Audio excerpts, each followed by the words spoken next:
हो गया स्टूडेंट। कल का क्लास में तो कहाँ तक क्या कर रहे थे लास्ट?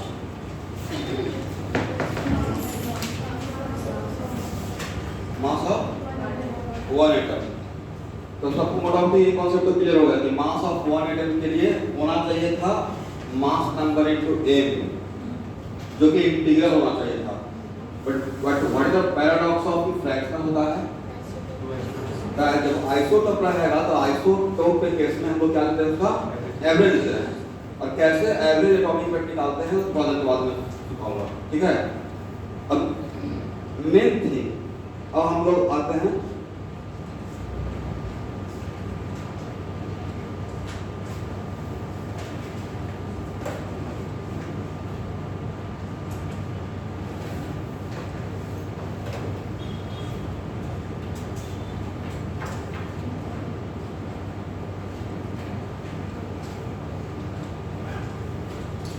कि वैल्यू कितना है।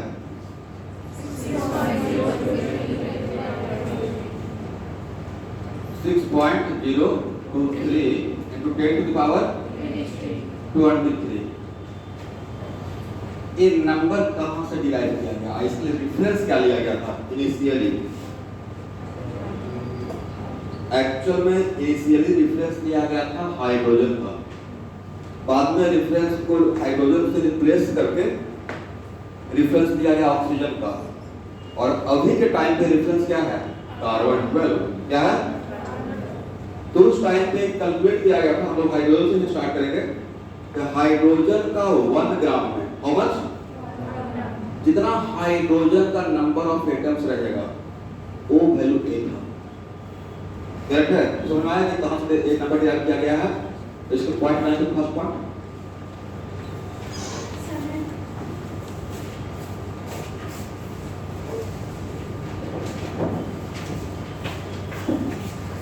One gram of hydrogen, 1 gram of hydrogen, अब थोड़ा सा और लिखते हैं। 1 gram of hydrogen contain 6.023 into 10 to the power 23 atoms of hydrogen।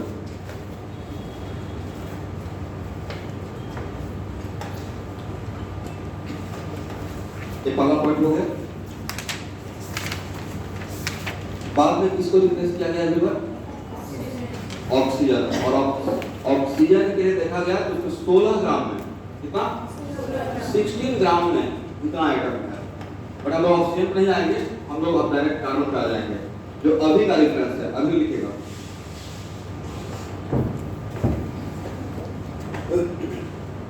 12 gram of carbon,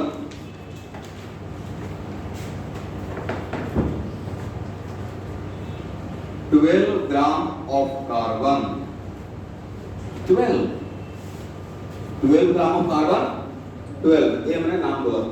carbon 14 भी होता है, कार्बन 12 भी होता है। कंटेन कितना atom? Contain 6.023 into 10 to the power 23 atoms of carbon. ये दो इंफॉर्मेशन है, ठीक है। पहला क्या था? 1 ग्राम ऑफ हाइड्रोजन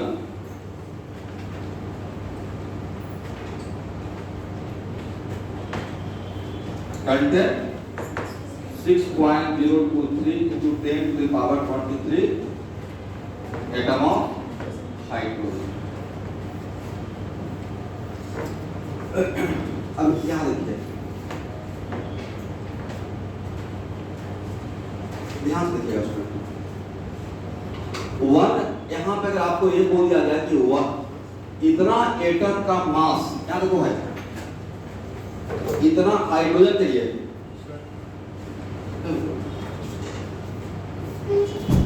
इतना एटम ऑफ हाइड्रोजन का मास। अब हम लोग उल्टा इसका यूज करेंगे, ठीक है। इतना एटम हाइड्रोजन का मास, और आपको ये पता है कि हाइड्रोजन में हुआ responsible for the mass. 1 atom mass of 1 atom of hydrogen को तो क्या है? Mass one proton, mass of, उसमें एक ही प्रोटॉन है, न्यूट्रॉन तो है नहीं, मैं हाइड्रोजन की बात कर रहा हूँ, करेक्ट है?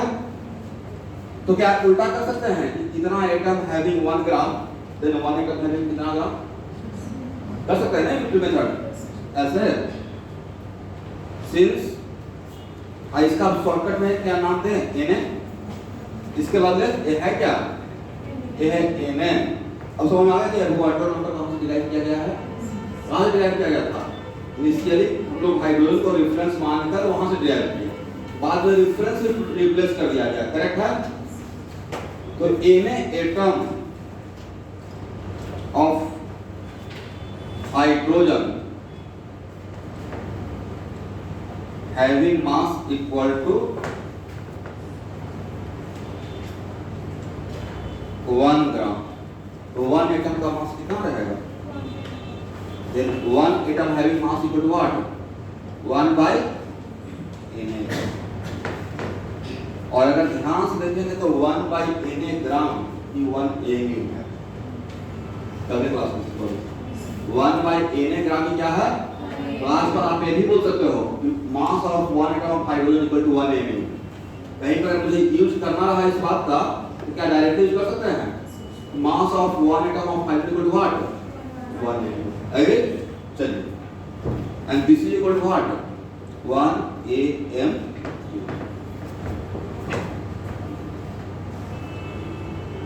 ये सब रेडियो की वीडियो में काम करेगा बीच में, तो वहां पे जो रेस्ट मास एनर्जी निकालते हैं डेल्टा एम सी स्क्वायर, तो हम लोग एम में ही काम करते हैं। एम को वैल्यू हमको पता रहेगा 1 बाई एन ग्राम, करेक्ट है? जब कार्बन का 1 एटम का मास निकालना रहेगा तब क्या लिखिएगा, कॉन्सेप्ट अप्लाई कीजिए। तो क्या है इस लाइन के according mass of 1 atom of carbon बता सकते हैं स्टूडेंट, यूनिट मेथड दिमाग में रखकर, कितना एटम हैविंग 12 ग्राम, तो 1 एटम हैविंग कितना gram? 12 by Na, 12 by equal to क्या डायरेक्टली लिखते हैं 12 ग्राम बाई Na। सही है? अब एक कंक्लूजन स्टूडेंट यहां लिखिएगा,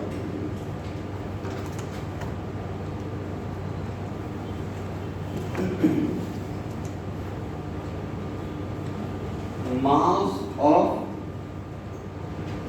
1 atom of hydrogen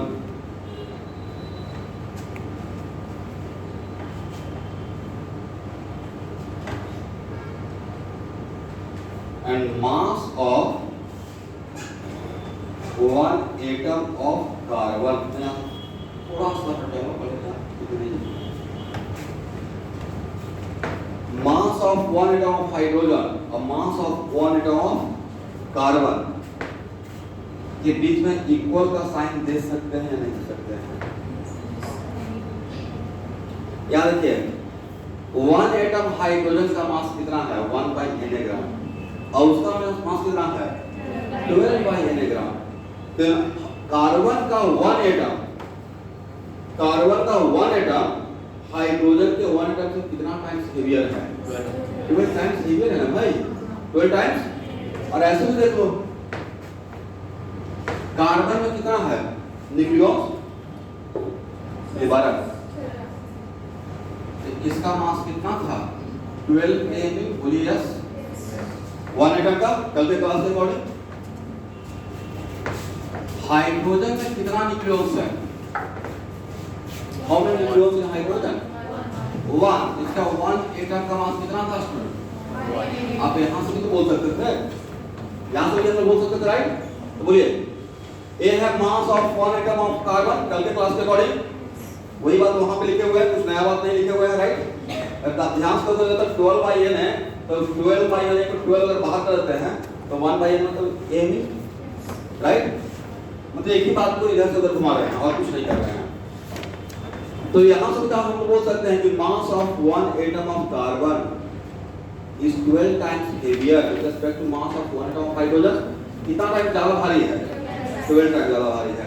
लेकिन बीच में इक्वालिटी का साइन तो दे नहीं सकते हैं, जब मैं इक्वलिटी का साइन देना चाहता हूँ लेकिन दे नहीं पाऊंगा क्योंकि ट्वेल्व टाइम इसका वैल्यू ज्यादा है, इसका वैल्यू क्या करें कि दोनों इक्वल हो जाए। तो इसको 12 से डिवाइड कर दीजिए, इसे डिवाइड कर देंगे, अब इक्वलिटी का साइन दे सकते हैं। यस, इसका मतलब कभी जरूरत पड़ने से इसके बदले 1/12 into mass of 1 atom of carbon को लिख सकते हैं। A सेंस और 1/12 into mass of 1 atom of carbon, और एक पूरा डिफरेंट बात होगा, ऐसे बात होगा, सेम बात। कहने का ध्यान दीजिए, कहने का सेंस ये हुआ, लिखो भाई, कहने का सेंस क्या हुआ, मुझे हाइड्रोजन का नाम बदलना था। एक मिनट, मुझे रेफरेंस जो इसलिए हाइड्रोजन चल रहा था उसका नाम चेंज करके कार्बन करना था, बट मेन सेंस को चेंज नहीं करना था। जो इनिशियल में जिस पर वो काम कर रहे थे, हम लोग एक पढ़ने वाले हैं RAM, अभी जस्ट रिलेटिव एटॉमिक मास। क्या पढ़ने वाले हैं? Relative atomic mass. तो रिलेटिव एटॉमिक मास में जो इनिशियल थॉट था कि किसी भी एक एटम का दूसरे एटम के साथ कंपेयर करने का, उसमें हाइड्रोजन को रेफरेंस मानकर आगे बढ़े थे। तो मेन सेंस हो रहा था हाइड्रोजन के रेस्पेक्ट में, बट हाइड्रोजन का नाम बदलते कार्बन का नाम था। लेकिन मेन जो मेरा थॉट था, मेन जो सेंस था, उसको चेंज नहीं करना था। दिस इज द रीजन कि हम लोग स्टार्ट करेंगे हाइड्रोजन से, बाद में नाम देंगे कार्बन, बट सेंस को चेंज नहीं करेंगे।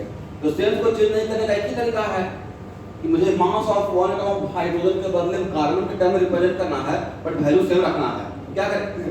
1/12 into mass of 1 atom of carbon, correct है? तो कभी जरूरत पड़ने से इतना ही कोई मांग सकता है, ये बहुत ठीक है।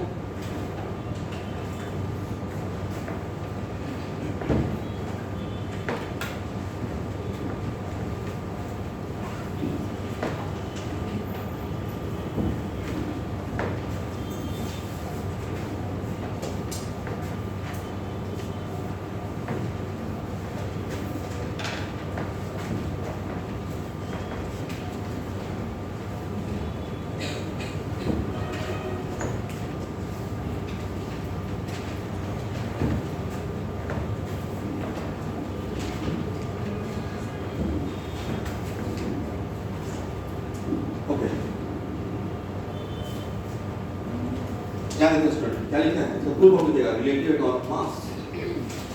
आप लोग फुल फॉर्म लिखिए, इसका फुल फॉर्म है रिलेटिव एटॉमिक मास। और यहां देखो भाई, नाम ही है रिलेटिव एटॉमिक मास है, relative atomic mass. Relative atomic mass is just a comparison. लेकिन किसी का भी अगर कंपेयर कर रहे हैं तो एक हम लोग रेफरेंस लेते हैं, राइट? तो जितना भी इनिशियल में, in the very beginning, initial में जितना भी एटम का कंपेयर किया गया है, कि किसी भी एलिमेंट का वन एटम कितना टाइम्स हेवियर है, कितना टाइम्स लाइटर है, व्हाटएवर, उसके लिए रेफरेंस माना गया था हाइड्रोजन का वन एटम को। समझा गया था? उसके रिस्पेक्ट में, तो सपोज कीजिए कहीं पे ए लिखा रहेगा 20, अब without any unit, sorry without any, अगर इसके बाद कोई यूनिट नहीं है, 40 लिखा हुआ है कैल्शियम पे, कोई भी यूनिट नहीं है, इसका मतलब जस्ट एक कंपैरिजन था। तो इनिशियल में इसका थॉट ये था कि उसको हाइड्रोजन के वन एटम के रिस्पेक्ट में कंपेयर करके देखा गया। इसका मीनिंग हुआ कि कैल्शियम का one atom is 40 times heavier. कितना? 40 times heavier with respect to what? Mass of one atom of hydrogen. और होना भी चाहिए था, कैल्शियम के लिए ये लिखते हैं, बोलिए यस। 24 मास नंबर कितना है? 40। इसका वन एटम का मास कितना रहेगा? 40 A, और हाइड्रोजन का वन एटम का मास कितना? 1 A। पता चल गया कितना टाइम्स हेवियर था? 40 टाइम्स। एग्री? बट इसका थोड़ा सा हम लोग लैंग्वेज बना लेते हैं। तो रिलेटिव एटॉमिक मास का मतलब mass of one atom of any element divided by mass of one atom of hydrogen।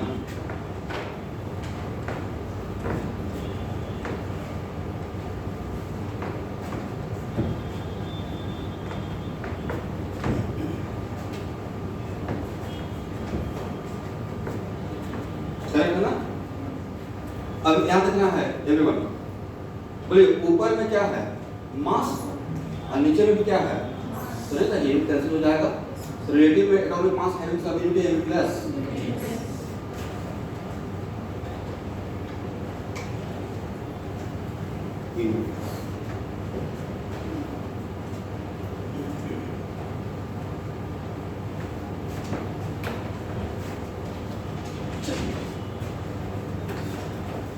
अब यहाँ देखिएगा सुनिए,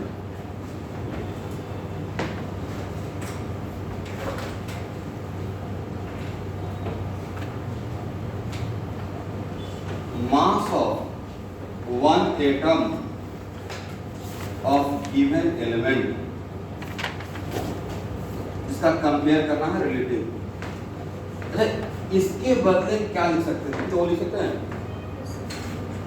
1/12 into mass of one atom of C12 है ना? बट क्या आपने मेन सेंस को चेंज किया या हाइट वही वैल्यू रखा? आपने वैल्यू तो ये वन एटम, आपने वैल्यू अभी भी यहाँ पे जो लिखे हैं, यहाँ पे जो यहाँ पे है ध्यान से देखना है, ये जो ब्रैकेट में है उसको अगर माइंडली ऑब्जर्व कीजिएगा, ये 1 am है, कितना है? और ये जो लिखे हैं वो भी कितना है? इसके बदले जो आप ये लिखे हो, राइट? तो 11th क्लास का स्कूल का एग्जाम के लिए आता है तो ऐसे लिखना चाहिए। अगर आपको डिफाइन करना रहेगा कि डिफाइन 1 am, तो पहला 2-3 पॉइंट बना दीजिएगा ताकि कहीं भी मार्क्स रिजेक्ट होने के चांस नहीं मिले। पहला बोलिएगा mass of one proton defined as 1 am, दूसरा बोलिएगा mass of one atom of hydrogen defined as 1 am, तीसरा बोलिएगा 1/12 into mass of one atom of carbon 12 is defined as what? नहीं, एक ही बात को 3 बार अलग तरीके से रिपीट कर दिए हैं। अलग सेंस रहा है, सेमी सेंस हो गया है, समझ में आ गया है?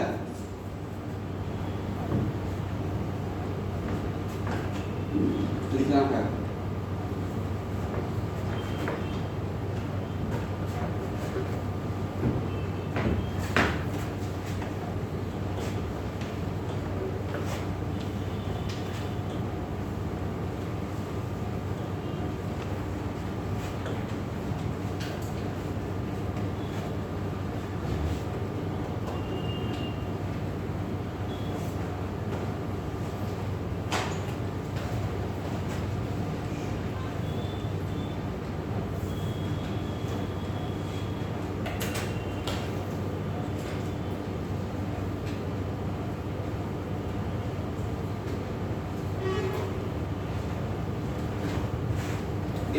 तीनों का मतलब एक ही है, कभी कंफ्यूजन नहीं। 1 am equal to what? Mass of proton equal to mass of 1 atom of hydrogen equal to 1/12 into mass of 1 atom of carbon।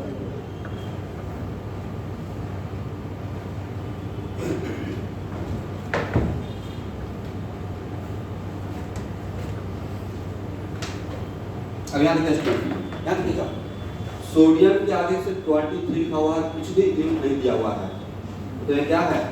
Atomic mass या relative atomic mass? Without hint रहेगा तो वो है रिलेटिव एटॉमिक मास। इसका मतलब sodium का 1 atom 23 times heavier with respect to mass of 1 atom of hydrogen, mass of, या इसी को थोड़ा और बढ़िया से बोलने के लिए सोडियम का 1 एटम मान लेते हैं कि y/x = 4 लिखते हैं, तो लोग क्या बोलेंगे? y is 4 times greater with respect to x, y is 4 times greater with respect to x, correct है? तो जो नीचे रहता है उसके रिस्पेक्ट में कंपेयर करते हैं, जो नीचे रहता है उसके रिस्पेक्ट में हम लोग, वो रिलेटिव हो गया, राइट? चलिए, तो और इसी को आप दूसरे लैंग्वेज में क्या बोलेंगे? मास of sodium of 1 atom is 23 times heavier with respect to 1/12 into mass of 1 atom of carbon। तो इसको बार बार पढ़ना नहीं है, लेकिन एटलीस्ट फर्स्ट टाइम को देख लेते हैं सिस्टमेटिक में, करेक्ट है? तो अब समझ में आ गया कि कैसे पढ़ना है। विदाउट यूनिट रहेगा तो क्या रहेगा? ये कितना टाइम्स हेवियर है, किसके रिस्पेक्ट में? 1/12 into mass of 1 atom of carbon। किसके रिस्पेक्ट में? मास ऑफ बोरॉन 1 प्रोटॉन के रेस्पेक्ट में। इसके रेस्पेक्ट में मास of one atom of hydrogen. अलग अलग तरीके से बोल रहे हैं लेकिन बात तो एक ही बोल रहे हैं। दिमाग क्या करेक्ट है? बोलो भाई, कैल्शियम का अगर 40 रहेगा इसका मतलब क्या हो गया? 40 टाइम्स हेवियर है। कितना टाइम्स हेवियर है? ओके, यहां तक समझ में आ गया? चलिए, क्या इसको आप क्रॉस मल्टीप्लाई कर सकते हो? क्रॉस मल्टीप्लाई कीजिए इस पर। अब एक मिनट हुआ इस पर।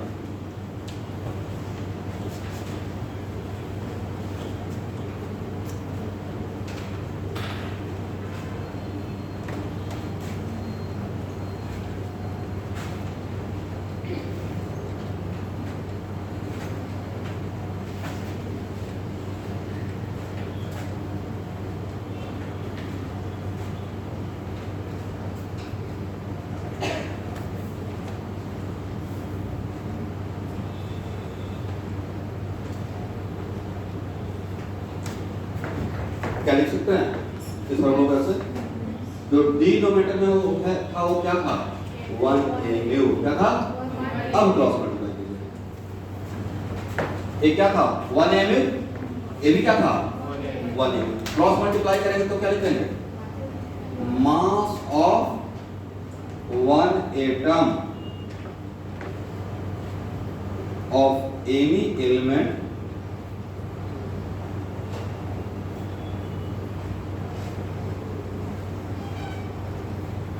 इक्वल टू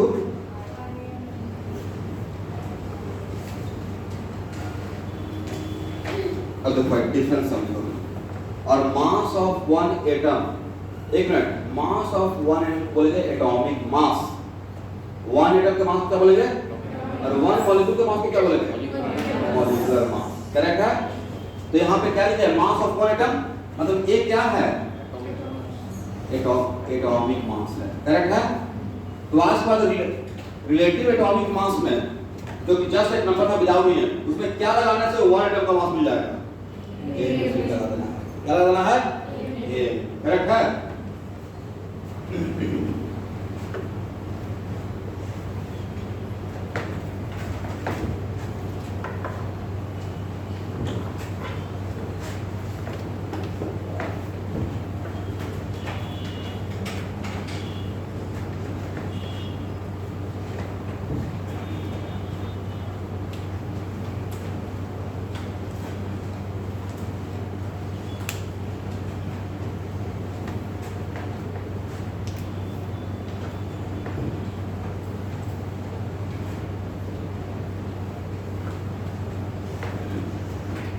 ओके,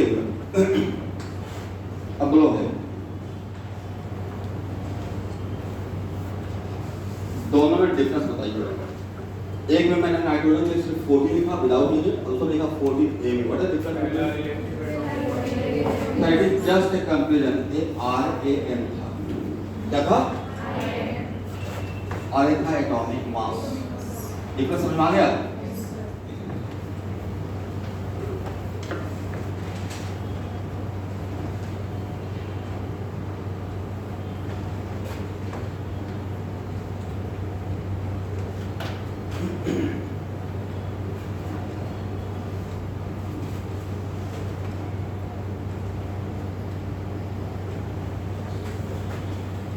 अब हेडिंग बनाएगा student, gram atomic mass. Gram atomic mass.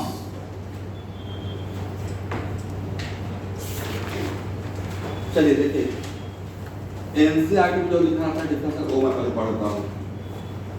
NCERT में लिखा था when relative atomic mass expressed in gram, when relative atomic mass is expressed in, मतलब R8 में ग्राम लगा देंगे तो क्या पढ़ेंगे? Gram atomic mass. ये भी हम लोग डिफरेंस लिख लेंगे। But gram atomic mass is the mass of one mole of atom. बोले क्या थोड़ा किसी भी एलिमेंट का ग्राम एटॉमिक मास होता है उसके वन मोल एटम का मास। अगर वन एटम का मास मैं आपको बता दूंगा तो क्या वन मोल एटम का मास नहीं निकाल जाएगा? तो कुछ ऐसा क्वेश्चन रहेगा कि 1 ग्राम का दाम 10 रुपया है तो 200 ग्राम का दाम कितना होगा? क्या करोगे? मल्टीप्लाई कर दोगे और कुछ करेंगे? लिखते हैं, इसमें 2 पॉइंट लिखना है। When relative atomic mass expressed in gram, when relative atomic mass is expressed in gram, then it is called gram atomic mass. When relative atomic mass expressed in gram, then it is called gram atomic mass. यहां तक clear हो गया? Second point, gram atomic mass is the mass of, gram atomic mass is the mass of 1 mole of atom. Gram atomic mass is the mass of 1 mole atom. Correct है ना? एक minute कितने atom का मास है gram atomic mass? 1 atom का या 1 मोल atom का? बोलो भाई, 1 एटम का मास को एटॉमिक मास बोलेंगे तो 1 मोल एटम का मास को ध्यान से हम देखना है, मोलर मास पढ़ेंगे। क्या होगा? Molar mass. किसका? एटम का। मोलर मास मॉलिक्यूल का भी होगा, मोलर मास एटम का भी होगा, मोलर मास इलेक्ट्रॉन का भी हो सकता है। मोल तो किसी का भी हो सकता है ना भाई।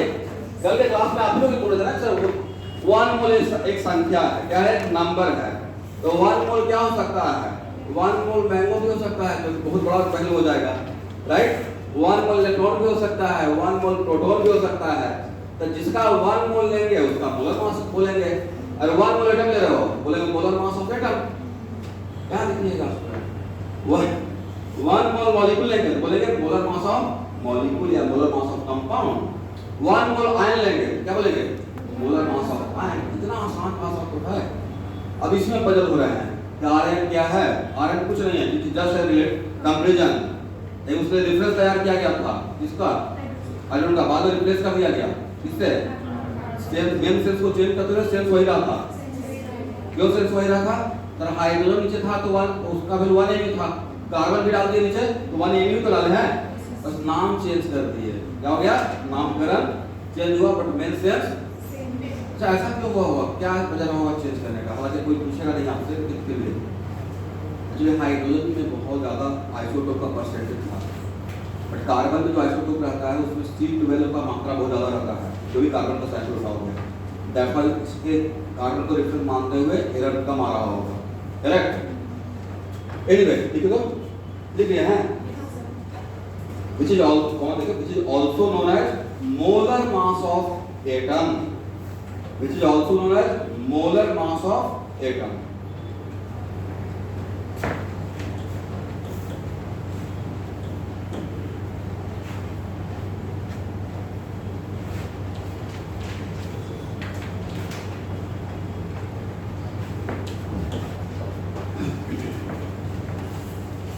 ओके, और वैल्यू लिखिएगा। और मोलर मास को, मोलर मास ऑफ एटम तो हम लोग आज के बाद एटॉमिक वेट से पढ़ेंगे। क्या बोलेंगे? Atomic weight. एटॉमिक वेट क्या है? 1 एटम का मास या एक का मोलर मास? कितना एटम का मास? Na एटम का मास, करेक्ट है?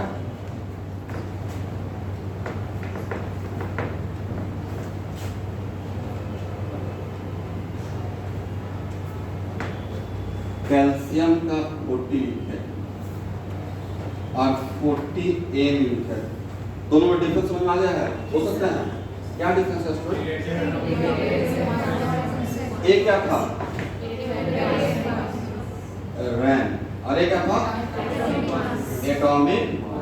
एटॉमिक मास कितने एटम का मास? 1 एटम का। अब इसी एग्जांपल के लिए देखिए, find the mass of 1 mole, find the mass of 1 mole atom of calcium. Find the mass of 1 mole atom of calcium. जब थ्योरी का पार्ट चल रहा है, यहां देखना है स्टूडेंट, क्या ऐसे लिख सकते हैं? 1 atom of calcium having mass 40 AMU, क्या मैंने सही लिखा? देखिए तो आप लोग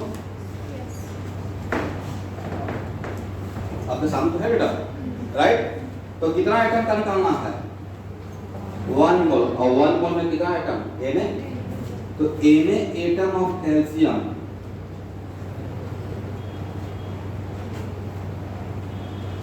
having mass equal to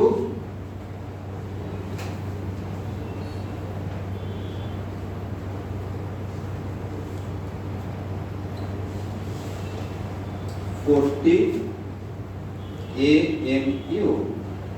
M2 कितना निकलेगा स्टूडेंट? क्या सही है? तो इतना आसान है, एक एटम का मास इतना, तो एटम का मास कितना। अब क्लास 7 क्लास में यूट्यूब में तो पढ़े हैं, वही काम कर रहे हैं ना। किसी एक चीज का नाम इतना है, उसका संख्या बता दें तो मल्टीप्लाई कर देंगे, मल्टीप्लाई कर दिए हैं। ये और 1 एटम का इतना मास था तो मुझे 1 एटम का चाहिए, तो 10 मल्टीप्लाई कर दिए। बट बोलो भाई, इसके बदले क्या लिख सकते हैं? 1 बाई Na ग्राम, 1 बाई ये 1 बाई Na ग्राम मैंने किसके बदले लिखा? Na के बदले। और मल्टीप्लाई किससे कर रहे थे? Na से। क्या Na और Na आपस में कैंसिल हो जाएगा? अल्लाह तो बचेगा क्या? 40 ग्राम। अब समझे कि ग्राम एटॉमिक मास में का डिफिनेशन में एनसीईआरटी में लिखा हुआ था, where relative atomic mass is expressed in gram, where relative atomic mass is expressed in gram, that is called what? Gram atomic mass। एक मिनट रुको भाई, ग्राम एटॉमिक मास क्या है? मोलर मास है। किसी भी एलिमेंट का ग्राम एटॉमिक मास क्या है? मोलर मास है। और ऑब्वियसली 1 मोल का मास निकालेंगे तो रिलेटिव एटॉमिक मास का ग्राम ही लास्ट में नजर आएगा। कितना आया है? तो आप बोलिए, अब एक तीनों टर्म में डिफरेंस समझ में आ गया? सब में एक बात कॉमन है, 40 40 40 कैल्शियम के लिए डिफरेंस क्या है? एक में विदाउट यूनिट है, एक में AMU है, और तीसरा में क्या है? ग्राम है। आसमान जमीन का डिफरेंस है। ये क्या है? जस्ट एक conclusion with respect to what? 1 by 12 into mass of 1 atom of carbon 12। तो ये 40 टाइम्स हेवियर है। ये क्या है? 1 एटम का मास। ये क्या है? 1 मोल एटम का मास। ये क्या हो गया? Molar mass. क्या है? तो मुझे लगता है कि होपफुली आप सबको समझ में बात आ गया होगा। ये तीन का डिफरेंस, तीनों में क्या डिफरेंस है? करेक्ट है?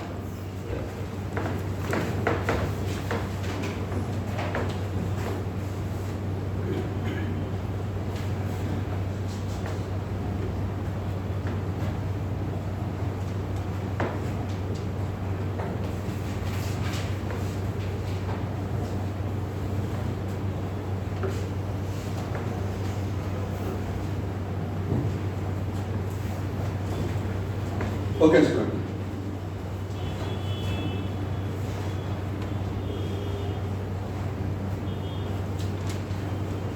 ऊपर में हेडिंग बना दीजिएगा।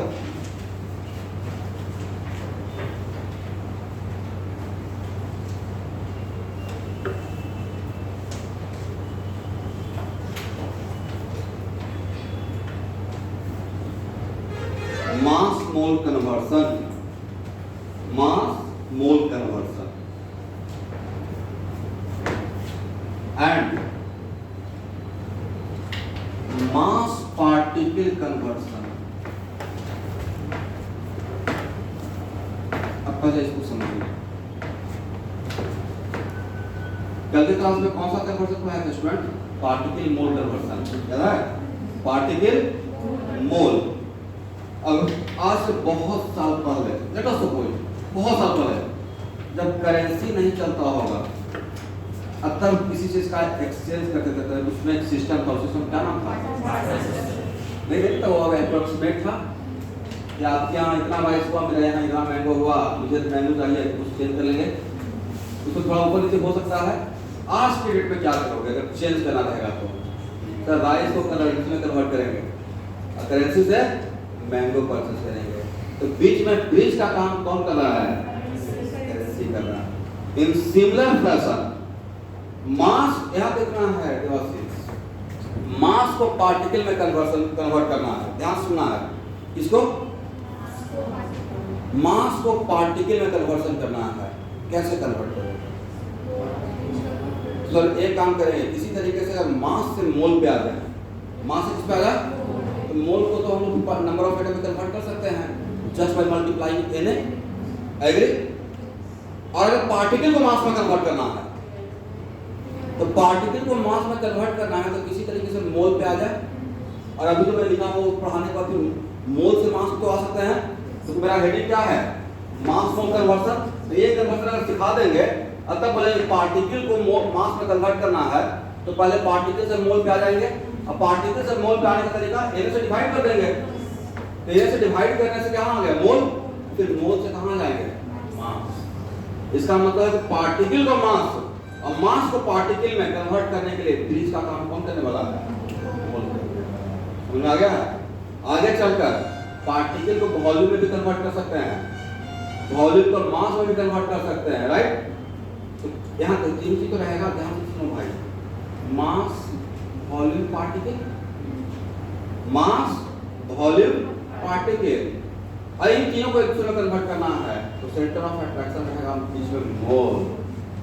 पार्टिकल से वॉल्यूम में आना रहेगा, बीच में किसके थ्रू आएंगे मोल। बट अभी 1 बाय 1 तोड़कर एक दिन सारा बोल दूंगा तो कंफ्यूज हो जाएगा आप लोग।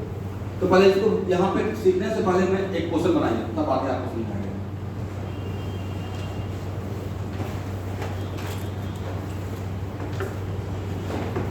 Find number of mole of atom of calcium। यहाँ देखिए स्टूडेंट, ये बात जरूर लिख कर सुनिएगा बार बार। नंबर ऑफ मोल लिखने में सिर्फ एक छोटा हुआ, नंबर ऑफ मोल किसका पूछ रहे हैं, मॉलिक्यूल का, एटम का या आयन का, वो जरूर लिखते हैं।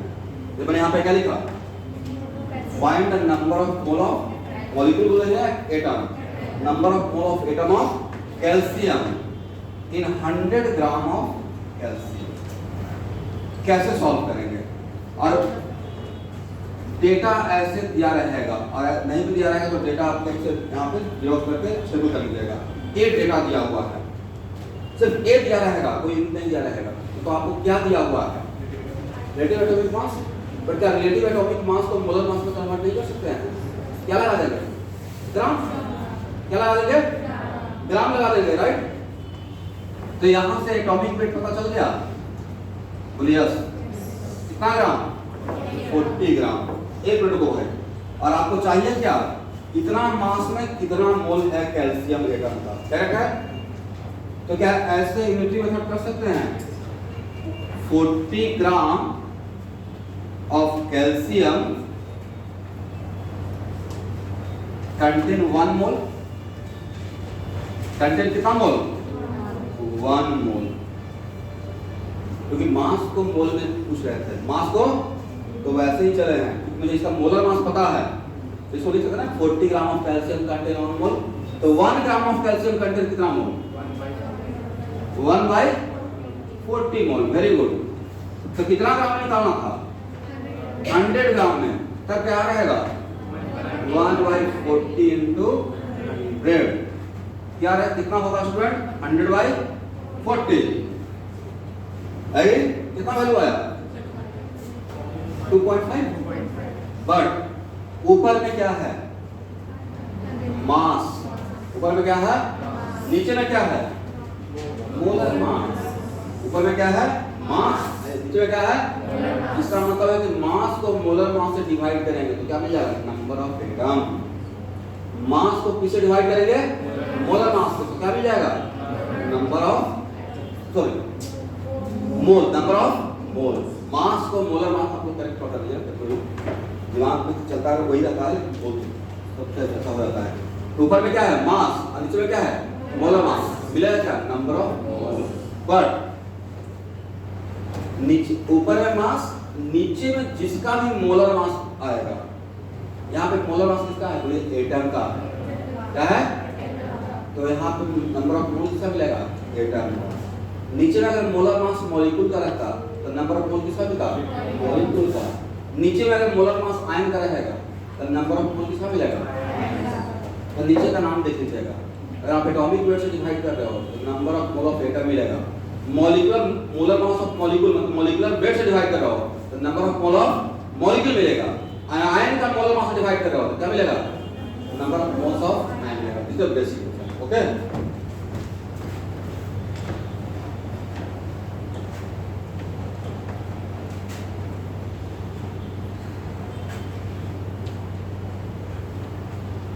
तो क्या यहां से एक फॉर्मूला बनाया जा सकता है? Number of mole of atom equal to what? Mass by weight, not atomic mass, atomic weight. Atomic mass is the mass of one atom. यहाँ one atom के मास से डिवाइड करना है या मोलर मास से? करेक्ट है? m equal to m bye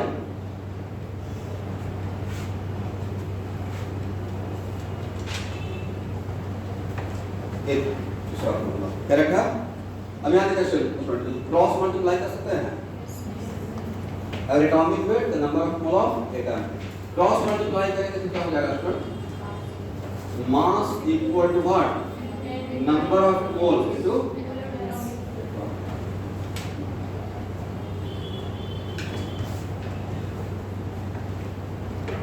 अब आज के बाद इतना सा सीन्स ऑफ देयरफॉर नहीं करेंगे, डायरेक्टली टाइम बचाने के लिए फार्मूला का यूज कर लेंगे। ये आपको समझाने के लिए सीन्स ऑफ देयरफॉर किया गया है। कौन से जहां एटॉमिक सब में एग्जिस्ट करता है। बाद में अगर आपको मास देंगे और number of mole of atom पूछेंगे तो किसे डिवाइड कर दीजिएगा? डायरेक्ट डिवीजन कर दीजिएगा, मास बाय एटॉमिक वेट।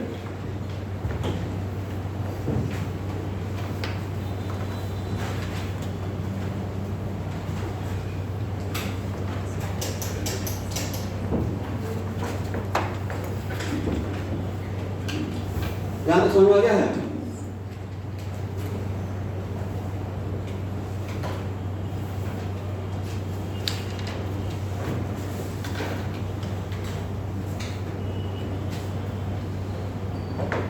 बोलिए।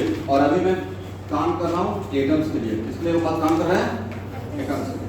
बोलो भाई, मास से मोल पे जाना है, कैसे जाएंगे? इससे डिवाइड करना है एटॉमिक वेट से। मोलर मास से मोल पे चलेगा, वापस आना है, कैसे आएंगे?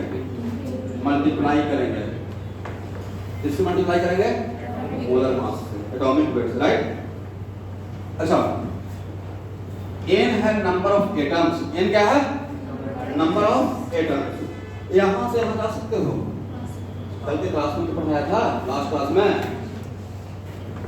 किससे मल्टीप्लाई करके जाएगा स्टूडेंट? क्या वापस आ सकते हैं? किससे डिवाइड करके? Very good. अब क्या यहां से यहां जा सकते हैं? बोलते ही नहीं। जो ब्रिज का काम कौन करेगा? तो क्या हो गया? मास पार्टिकल कन्वर्सन। एटम क्या है? एटम्स था ना, ये क्या है? एटम्स। ये क्या था? मोल। तो एटम्स पार्टिकल से मास पे आना है, तो पहले कहां आएंगे? मोल। और फिर मोल से कहां चले जाएंगे? इसी को हम लोग नाम क्या दिए हैं? मास पार्टिकल।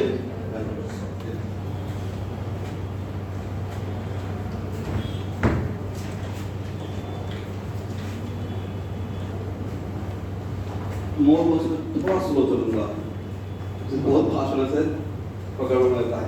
रोल तो बहुत सारा सॉल्व करेंगे ही। आपके लिए 2 क्लास असाइनमेंट है। क्लास 1 तो मैंने डिस्ट्रीब्यूट कर दिया है, कल सेकंड डिस्ट्रीब्यूट कर दूंगा। बट इस टॉपिक में स्पेशली अगला 4-5 क्लास थोड़ा स्लो रहेंगे, ताकि हर एक बात बारीकी से आपको समझ में आए। है बहुत आसान बात, लेकिन इसी को समझना है।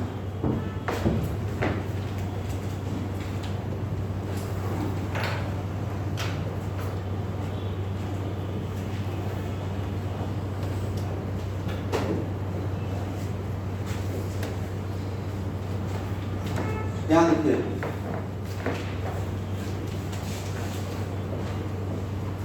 इसका मतलब समझाइए।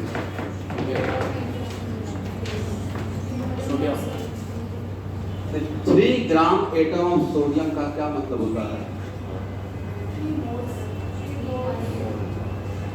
देखिए, मैं अपने टाइम मैं खुद के टाइम पे कंफ्यूज होता था। 3 ग्राम एटम, तो ग्राम लेते थे, एटम भूल जाते थे। मुझे तो 3 ग्राम एटम ऑफ सोडियम का मतलब mass of sodium equal to 3 gram gram नजर आ रहा था। बट आज के बाद यहाँ ध्यान से देखो भाई, ग्राम के बाद अगर एटम रहेगा तो मोल का दूसरा नाम है number of moles of atom, number of moles of atom का ही नाम है number of gram atom, number of. तो ग्राम के बाद कहीं भी अगर एटम रहेगा, आइए मेरे टेस्ट पेपर में आपको मिलेगा, ग्राम के बाद अगर एटम लिखा हुआ है मतलब मास नहीं दिया हुआ है, वो मोल दिया हुआ है, क्या रहेगा? Number of mole of atom का ही उसका नाम क्या है? Number of gram atom. तो 3 ग्राम एटम ऑफ सोडियम का मतलब 3 मोल ऑफ सोडियम एटम, समझे?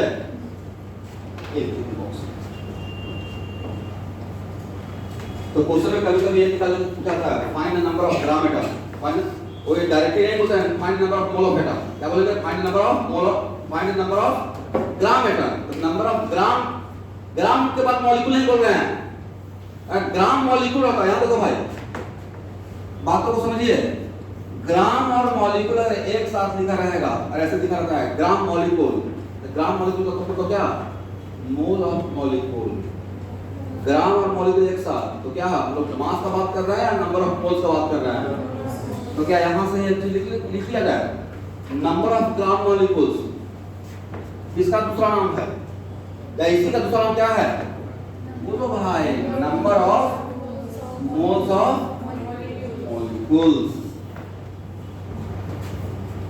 आज के क्लास में रिमाइंडर दे रहा हूं, लेकिन मुझे लगता है कि फिर भी आप लोग मिस्टेक कर दीजिएगा, कि हर 90% बच्चा मिस्टेक करके ही आता है उसमें। एक क्वेश्चन मेरा टेस्ट पेपर में है, number of gram ion, number of gram ion का मतलब क्या रहेगा? Number of moles of ion, number of moles of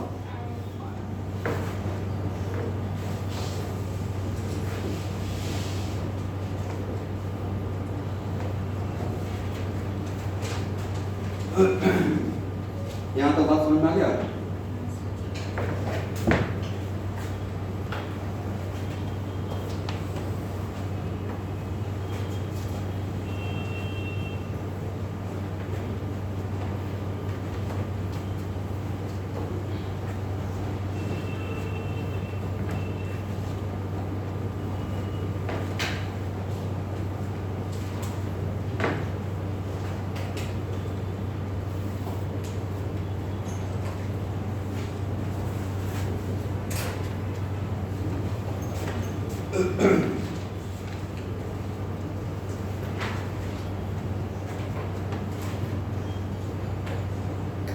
Latest one, average atomic mass.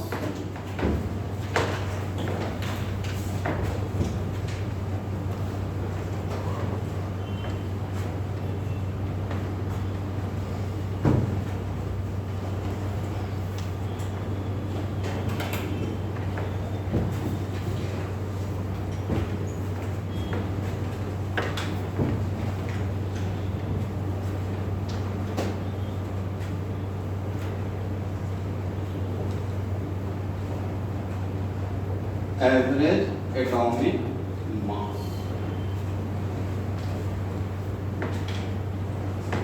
इसका लिख मत गलत हो जाए, पहले इसको समझ लीजिए।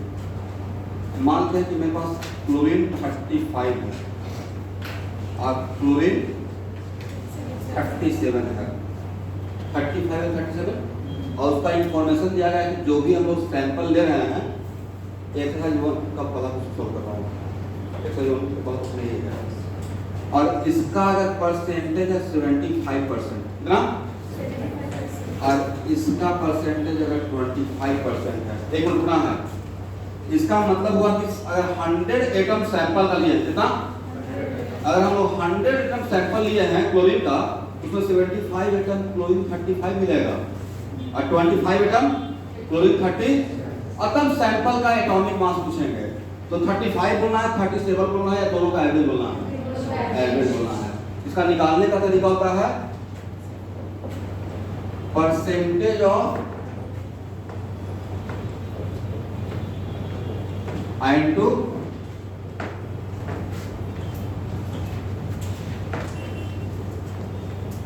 एटॉमिक मास का summation divided by 100। Percentage of evidence subject, nature में कितना परसेंट मिल रहा है वो, राइट? तो बोलिए ऐसे रहेगा। एक मिनट, ये क्या है? आगे में सॉल्यूशन लगा हुआ है। इसका मतलब है कि क्लोरीन का अगर 2 आइसोटोप है, कितना है? 2 आइसोटोप है, तो 2 आइसोटोप है तो इसका परसेंटेज कितना है? 75। और इसका एटॉमिक मास कितना है? बोले 35 A में बाद में लगा लेंगे, करेक्ट है? अब प्लस सिर्फ इसी का लिखना है, सबका सम करना है। अब प्लस क्या हो जाएगा? 25 into what? 37 और डिवाइड बाय 100, कैलकुलेट करके लिखिएगा तो एग्जैक्ट 35.5। तो अब समझ में आ गया फ्रैक्शन में क्यों रखा है? अरे वैल्यू क्या था?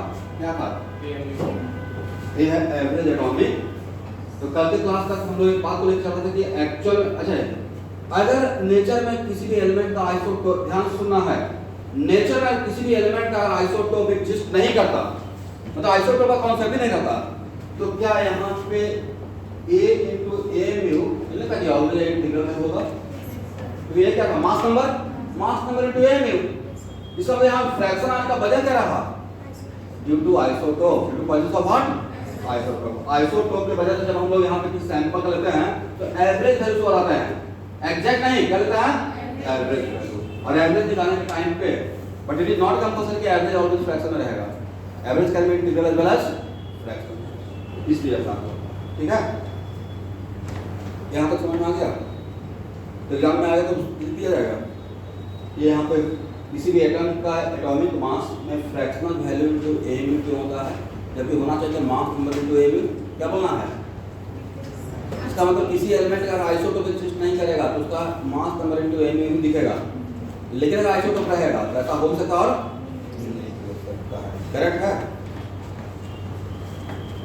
चलिए क्लास असाइनमेंट का एक्सरसाइज 1 का क्वेश्चन नंबर 2, 1 को ऑलरेडी मैं सॉल्व कर दिया, यही था क्वेश्चन नंबर 1। क्लास असाइनमेंट का क्वेश्चन नंबर 1 का फिर देखो क्वेश्चन नंबर 1 पढ़ लीजिए।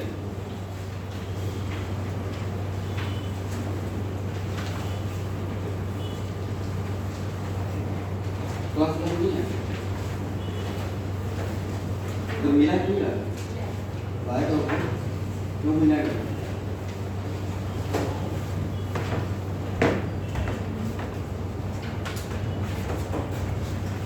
आने से पहले बैक टीचर का नाम है नहीं है।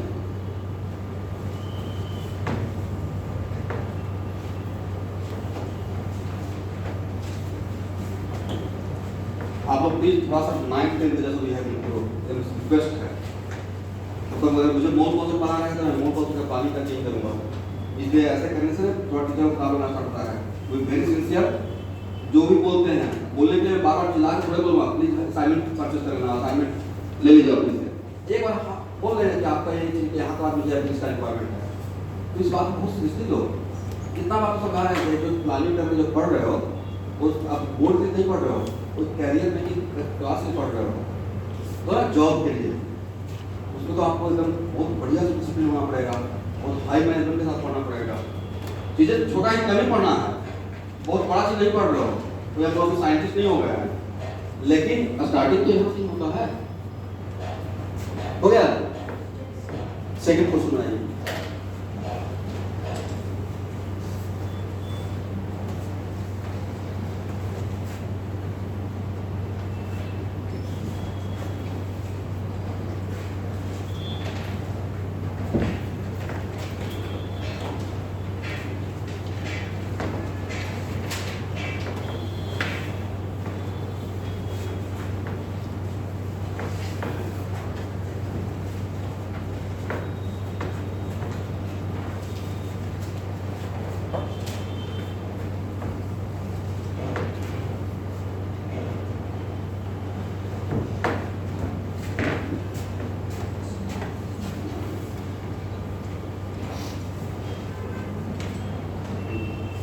Second question क्या था student? Boron occurs in nature in form of two isotopes having atomic mass 10 and 11. What are the percentage of abundance of two isotopes in a sample of boron having average atomic mass is 10.8? तो question number 2 ए है exercise 1 class assignment का question number 2। Boron 10 और boron 11 है और इन दोनों का average atomic मास है 10.8।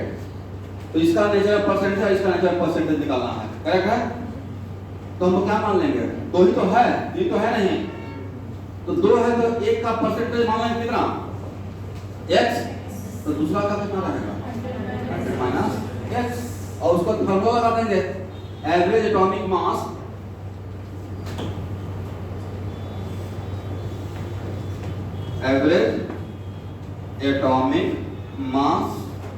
Equal to बोले क्या देंगे फॉर्मूला में?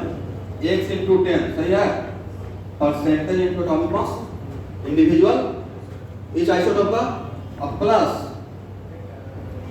100 माइनस x into 11 और डिवाइडेड बाय 100। और ये वैल्यू कितना था? इक्वल टू क्या करते हैं? 10.8 only and only what? x from here gate two of x। यहां से x का वैल्यू कितना आया है? 20। करेक्ट है? और x किसका माने थे? b 10 का। तो b 11 कितना रहेगा? 100 माइनस x 80% रहेगा 20 एंड थर्ड क्वेश्चन देख लीजिए।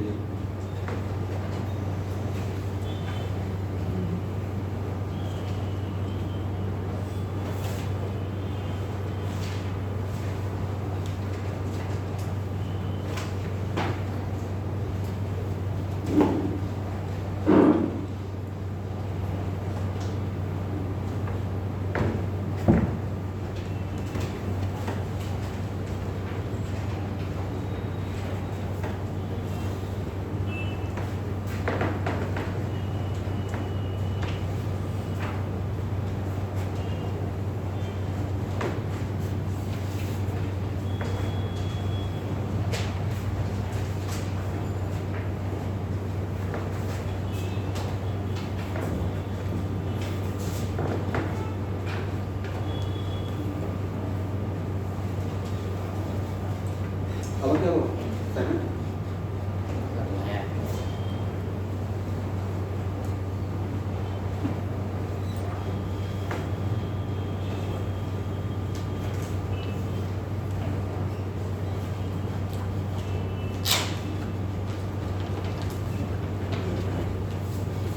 कैलकुलेशन करना भाई, यहाँ पे स्लो हो जाता है टेस्ट में, थोड़ा स्पीड अप करना है। छोटा क्वेश्चन को बनाना, बड़ा क्वेश्चन तो बनेगा नहीं। थर्ड क्वेश्चन क्या था? कार्बन अगर से nature as a nature of what? C12 and C13। एक इंफॉर्मेशन दिया हुआ है, the average atomic mass of carbon is 12.011। What is the percentage of C12? Just like question number second, just like what question number का यहां से चल जाएगा। कितना आया है C12 का? 99.9। तो जस्ट मैजिक कि कार्बन 12 का कितना परसेंटेज है? मतलब 100 में से 99 अगर कार्बन 12 हुई है, इसमें एरर आने का चांस बहुत कम है, बाकी में एरर आने का चांस कम। करेक्ट है? चलिए एक्सरसाइज 2 का क्वेश्चन नंबर 1।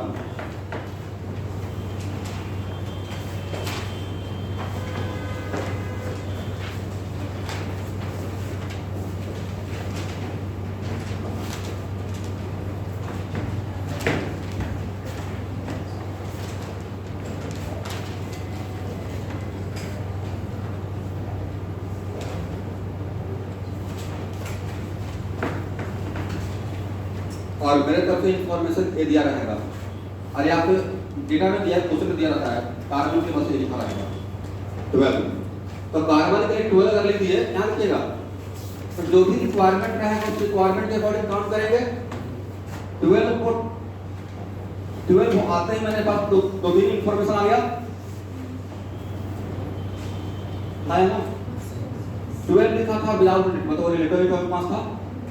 अब रिलेटिव एटॉमिक मास में क्या लगा देंगे तो 1 एटॉमिक मास मिल जाएगा। ये में उसमें क्या लगा देंगे कि मोलर मास मिल जाएगा। ये क्या था? Atomic mass. ये क्या था? Atomic mass. जैसा आपको सुविधा रहेगा वैसा काम कीजिएगा। ये क्या है? एटॉमिक वेट, मोलर मास क्या है? और ये क्या है? यस। 1 का ये में पूछा क्या गया है? Find the mass of 100 atoms of carbon. 1 का ए में कितना एटम का मास? बोलो भाई, ऐसे भी कुछ बना सकते हैं। वो एक चीज जरूर नहीं देंगे, एक एटम का मास इतना है तो 100 एटम का मास कितना रहेगा? 100 × 12 है, क्या डायरेक्ट कर दें? Mass of 100 atom of carbon 12 equal to 100 × 12 A. Correct है?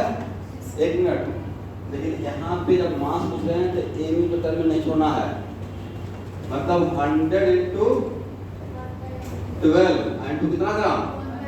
1/n ग्राम, और 100 × 12 इनटू 1/n का वैल्यू कितना था एवरीवन?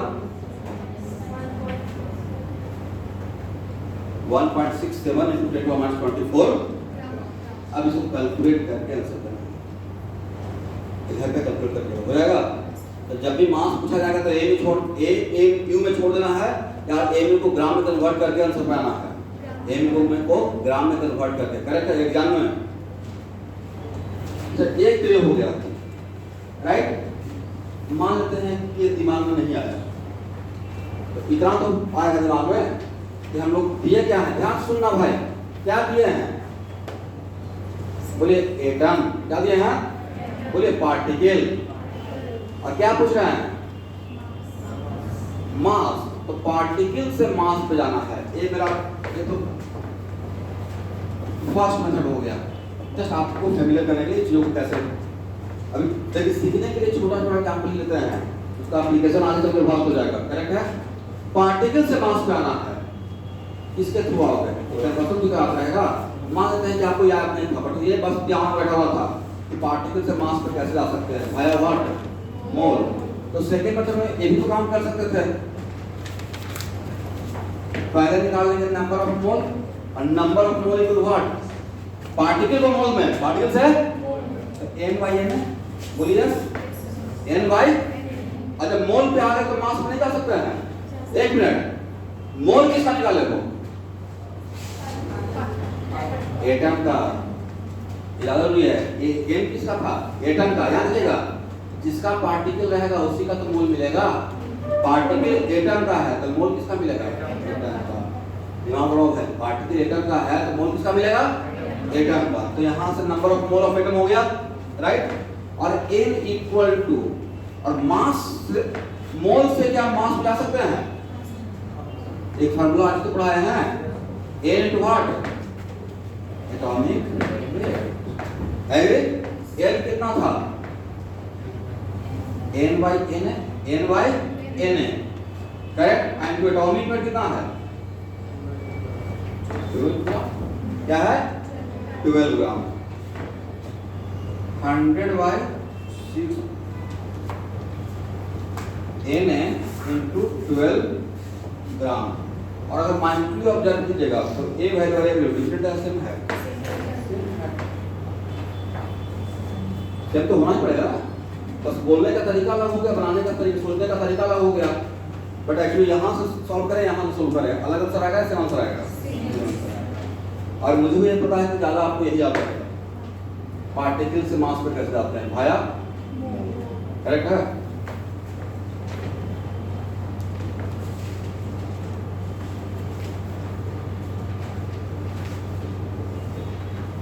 वन का बी।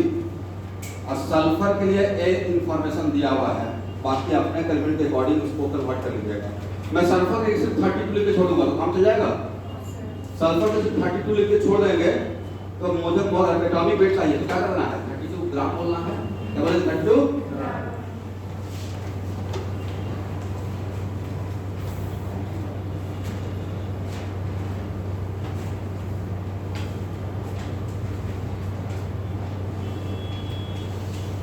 क्या दिए हैं, क्या पूछ रहे हैं?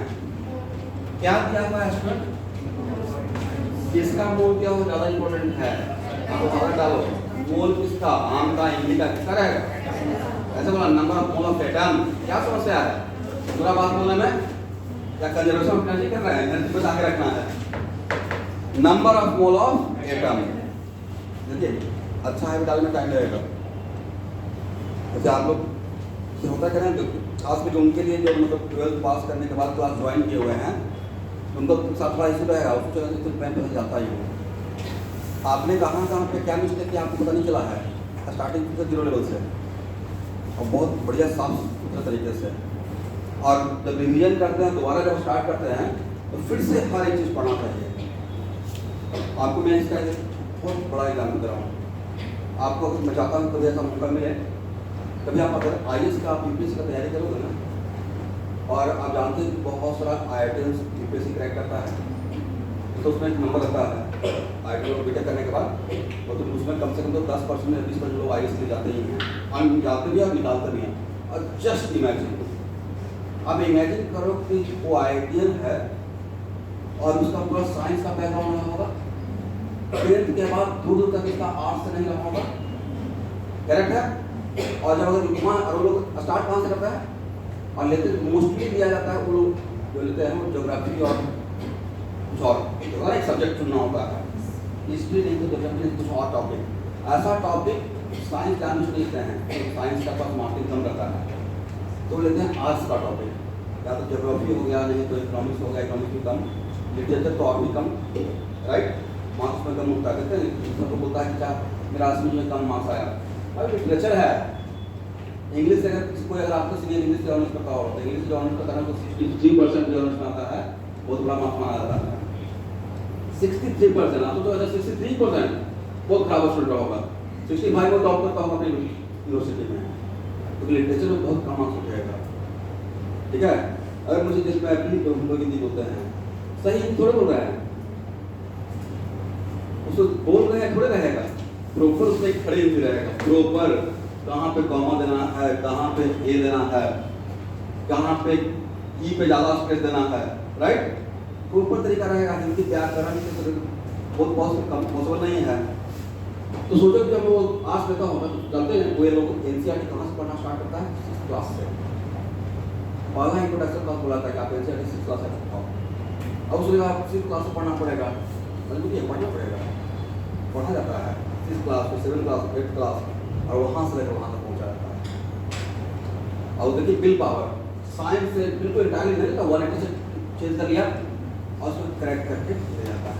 तो हार्ड वर्क का मतलब ये है कि मुझे अगर कोई काम करना है ना तो उसमें इंटरेस्ट ऐसे भी आ जाता है, इंटरेस्ट भी आता है कि अच्छा IAS बन जाएगा तो बहुत बढ़िया लगेगा, IAS की तैयारी करने के लिए यार। और मैं अपना बैचमेंट का बात कर रहा हूँ, मतलब 55 का बैच है ताकि टेक्निकल में मेरा जो जिस टाइम का सेशन है, तो भाई मेरे बैच से ही कभी 3-4 लोग निकाल दिया है। और तो कैट तो कितना निकाल लिया है IIM, तो कम मोर देन 10-15, अब बाकी जो रेस्ट बचा हुआ बहुत अच्छे से पोस्ट पे है। तो बीटेक अगर IIT तो कैट समझते हैं, IIM बेंगलोर, IIM अहमदाबाद, तो इंडिया में टेक और मैनेजमेंट दोनों साथ में होगा, तो IAS को सब लोग जानता है UPSC। तो इसलिए मैं बोल रहा हूँ कि अगर दोबारा स्टार्टिंग करो तैयारी का, हर एक चीज़ का कैलकुलेशन करो, और कैलकुलेशन जितना कर सकते हो, ये वाला कैलकुलेशन इसमें स्लो हो जाओगे भाई, यहाँ पे ही लोग स्लो जाता है। और ये भी आप मत सोचो कि शायद एग्जाम में ANA के टाइम में रहेगा तो लाइफ अच्छा रहेगा, नहीं रहेगा। उनको हर एक चीज़ चाहिए, कैलकुलेशन में भी परफेक्शन चाहिए, और उसमें फास्ट, कितना फास्ट कैसे एक करते करते आइडिया रहेगा कैसे शॉर्टकट में कैलकुलेशन किया जाता है। आप कुछ वैल्यू मेरे जैसा रट लीजिएगा, जैसे 1/n में रटा हुआ 1/n है तो मास ऑफ प्रोटॉन 1.67 × 10⁻²4, तो 1/n का तो ऐसे लिख देंगे, करेक्ट है। तो क्वेश्चन नंबर 12 में, सॉरी 1 का बी में क्या दिया हुआ है, मोल of atom, mole of atom, और कन्वर्ट चाहिए क्या, मास। तो मोल से मास पे कैसे आते हैं,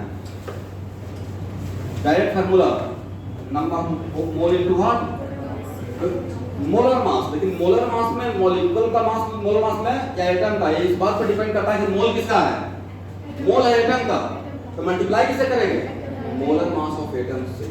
मोल रहता मॉलिक्यूल का, तो मल्टीप्लाई किससे करते हैं, मोलर मास ऑफ मॉलिक्यूल से। जिसका मोल रहेगा उसी के मोलर मास से मल्टीप्लाई करना है मास में आने के लिए, राइट। दैट्स व्हाई मोल था आपका एटम का कितना था हाफ ना, और मोलर मास ऑफ सल्फर कितना 32 ग्राम। तो मोलर मास बोलेंगे तो उसमें ग्राम लगा कर बोलेंगे कितना हो जाएगा।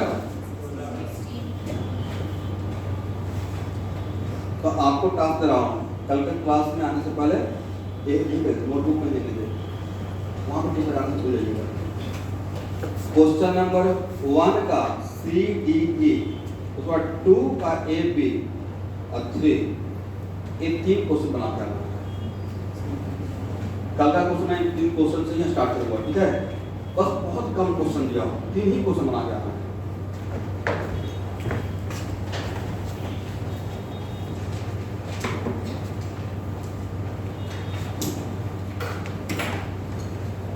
नाइन 45 में क्लास नहीं करूँगा, थोड़ा देर कपड़े अभी थोड़ा कम टाइम क्लास दे रहे हैं, बहुत सारे बच्चे अभी आए नहीं हैं और वो आएंगे तो मुझे पकड़ नहीं पाएंगे, अभी बहुत फास्ट लगा होता है। आप क्लास इसमें आप कुछ छोटे भाई लोग भी बैठे हुए मेकअप क्लास के लिए 11th क्लास के, तो इनके लिए बिल्कुल न्यू जर्नी है। ये अभी इसी में घूमते रहेंगे, ए में क्या होता है, ग्राम क्या होता है, राइट। लेकिन बहुत आराम से धीरे धीरे करके कोर्स पढ़ा रहा हूँ, समझ में आ जाएगा।